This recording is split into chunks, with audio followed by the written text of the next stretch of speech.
بص يا سيدي، هكلمك عن نوع من البشر قصتهم حزينة ومؤلمة. نوع كانوا موجودين في مصر وفي المنطقة العربية واختفوا تقريبا من 100 سنة، المخصيين او الخصيان او العبد المخصي. فعايزك كده تركز معايا واسمع مني وانزل اعمل لايك للحلقة.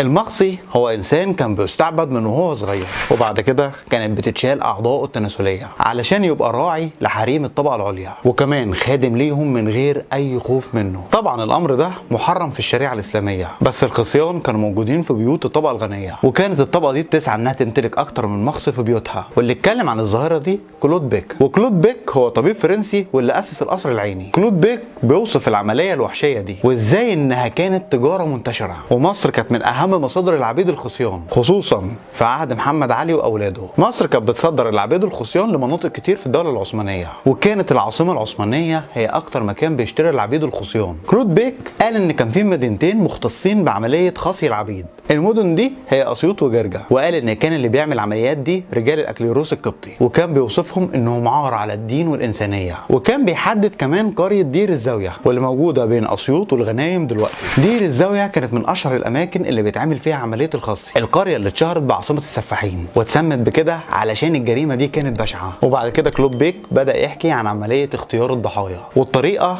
المؤلمه اللي بتتم بيها العمليه دي. عمليه الخصي كانت بتتعمل ل 300 شخص كل سنه، كانوا بيختاروا صغار العبيد اللي جايين من السودان، خصوصا اللي عمره من 6 سنين لسن 9 سنين. العبد وقتها كانت قيمته من جنيه ونص ل 3 جنيه، وكان توقيت العمليه في فصل الخريف من كل سنه. الجو في مصر بيكون جميل وفرصه حلوه ان الجروح تخف بسرعه. طبعا بيتشال الاعضاء التناسليه بتاعه المخصي كلها، وبعد كده بيتصب بزيت مغلي على مكان الجرح، وبيتركب انبوبه في مكان مجرى البول، وبيدفن العبد المخصي في الارض لمده 24 ساعه، وبيكون دفنه للنص التحتاني. بعد كده يطلع من الدفن ويدهن الجرح بعجينه من الزيت والطين. طبعا العمليه دي كانت بتتعمل من غير اي وسيله تخدير، وطبعا ما كانش في حاجه اسمها مضاد حيوي، علشان كده ربع الغلمان اللي كانوا بيعملوا العمليه كانوا بيموتوا بعدها، اما الباقي فبيقضوا حياتهم في معاناه جسديه ونفسيه. لكن من مظاهر الخصي ان العبد المخصي كان بيتعظم جدا. يعني عندك كده كبير الخصيان في الدوله العثمانيه بيكون واحد من اعظم حاشيه السلطان العثماني. يعني مثلا السلطان محمود جاب واحد من خصيانه وخلاه باشا، وكلنا عارفين لقب باشا ده كان معظم قد ايه. ونيجي لواحد من مشاهير الخصيان في التاريخ المصري، الوالي داوود باشا الخادم، واللي حكم مصر من سنه 1538 لحد سنه 1550، وفي مسجد باسمه في حي السيده زينب.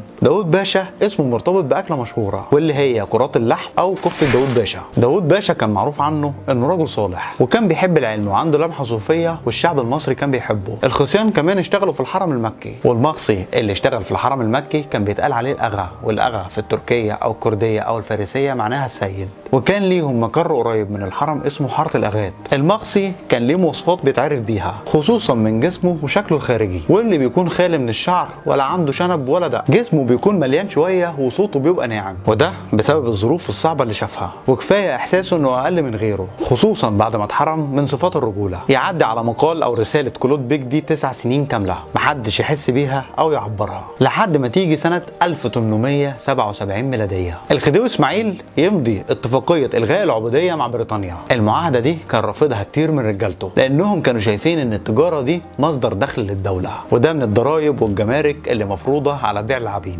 وهنلاقي رئيس الوزراء وقتها نوبار باشا انتقد القرار ده. المخصيين او الخصيان موجودين من زمان وكان ليهم وجود في كل الحضارات القديمه، الاغريقيه والفارسيه والبابليه وحتى الفرعونيه، ويمكن الفراعنه اول من استخدموا الخدم المخصي، وده علشان الخدمه في القصور الملكيه. ويقال ان يزيد بن معاويه بن ابي سفيان اول من استخدم المخصيين في قصره، وكان عنده حاجب مخصي اسمه فتح. الاغوات في الحرمين ورثوا المهنه وليهم تقاليدهم وعاداتهم الخاصه، وزي ما قلنا لقب الاغا لقب تشريفي بيتقال على الشيوخ والرؤساء. ويقال ان سيدنا معاويه بن ابي سفيان رضي الله عنه اول من استخدم المخصيين في خدمه الكعبه، وفي روايه تانية بتقول ان الخليفه العباسي ابو جعفر المنصور هو اول واحد عمل كده. المستشرق الانجليزي الانجليزي بريكهارت اتكلم عن الاغوات وعمليات الخصي. بريكهارت زار المدينه ومكه سنه 1814 ميلاديه، وفي المدينه قابل زعيم الخصيان واللي كان شيخ الحرم والشخص الرئيسي في المدينه. بيقول انه كان منفي من الخليفه العثماني، وده بعد ما كان مشرف على حريم الخليفه، ودي واحده من الوظائف المهمه في البلاط العثماني. الاغا كان بيلبس لبس خاص بيه في الحرم، وكانوا عاملين زي الشرطه اللي بينظموا الحرم، وكانوا بيمنعوا اي عمليه اخلال في النظام. والناس العاديه كانت بتحترمهم جدا، ومعظم المصريين كانوا بيروحوا الحرم كهدايا. والغريب ان الاغا منهم كان يبقى متجوز وعنده خدم وجواري، طبعا ده غير الخصيان اللي من الحبشه واللي كانوا ضحايا الحروب الايطاليه، واللي كانت ما بين سنه 1936 لحد سنه 1948، وده